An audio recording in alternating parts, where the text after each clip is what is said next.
Monsieur le Président, bonsoir.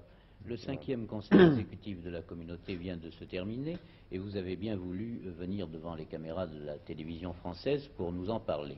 Et la première question que je voudrais vous poser est la suivante. Vous avez abordé le problème des structures administratives et politiques de cette communauté qui est en train de se créer et de commencer à fonctionner. On a parlé dans la presse, on a parlé dans l'opinion de certaines divergences, d'opposition qui existaient entre certains leaders des États de la communauté. Pouvez-vous vous expliquer à ce sujet et nous dire si le Conseil a été favorable à un rapprochement, en tout cas, moi? En quittant Abidjan pour Paris, j'ai clamé ma confiance totale dans l'issue des travaux du 5e Conseil exécutif. Je suis heureux de constater que je ne me suis pas trompé.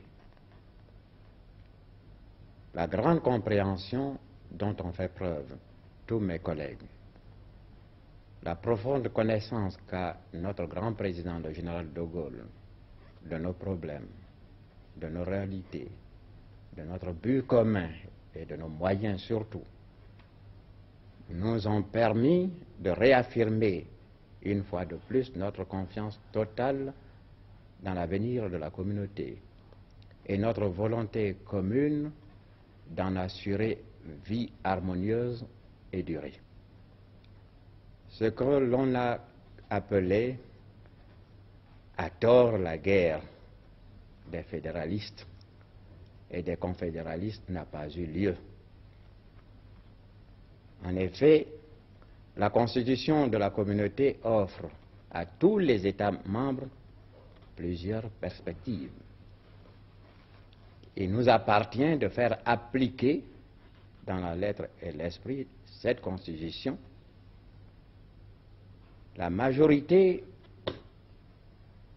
des États membres de la communauté estime que ce qui importe avant tout,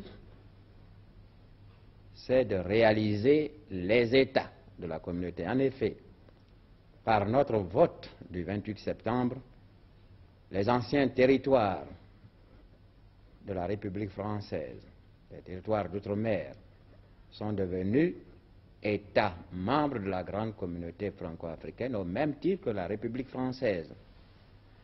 Mais nous sommes quelques-uns, pour ne pas dire le plus grand nombre, à ne pas nous contenter de simples changements d'étiquette. Nous voulons d'abord assurer à nos jeunes États un contenu positif au point de vue économique et social. Laissons faire le temps.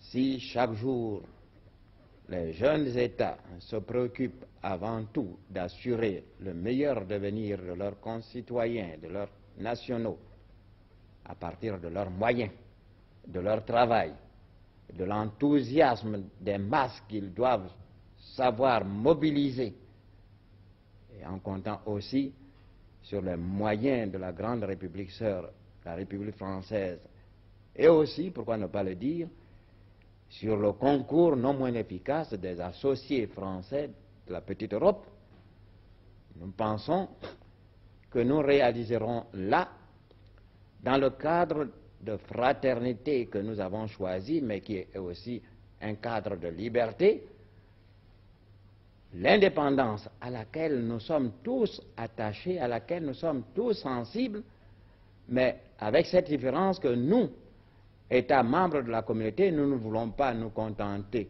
du mot magique pour beaucoup d'indépendance. Ce qui nous intéresse avant tout, c'est la réalité de l'indépendance. Et cette réalité de l'indépendance, nous ne pouvons l'acquérir que dans le cadre de la communauté franco-africaine. Et quant aux liens, justement, dans le sein de cette communauté, quant les perspectives sont ouvertes. Quant aux liens, nous l'avons dit, il vaut bien mieux que chaque jour, de par notre travail en commun, dans un esprit d'amitié et aussi de fraternité, parce qu'il n'y a pas que les liens économiques qui nous unissent aux Français, nous puissions un jour parvenir à une évolution telle que ce qui fait peur certains aujourd'hui, d'un côté comme de l'autre, puisse être consacré que nous puissions en quelque sorte légitimer une situation de fait par des liens juridiques. Certains Anglais disent que parce que nous avons été élevés à l'école française, les États africains, les leaders africains sont devenus des juristes. Je crois que pour une fois, l'Angleterre, pays de la routine et de la pratique, s'est trompée. Nous voulons être réalistes. C'est parce que nous sommes réalistes. Et plus réalistes que les Africains d'expression anglaise qui vont contre le courant de l'histoire, qui nient l'interdépendance des peuples. C'est parce que c'est nous qui sommes les plus réalistes que nous voulons, nous, aller dans le sens de l'histoire en dépassant nos petites nationalités pour appartenir à un plus grand ensemble économique et politique qu'est la communauté franco-africaine.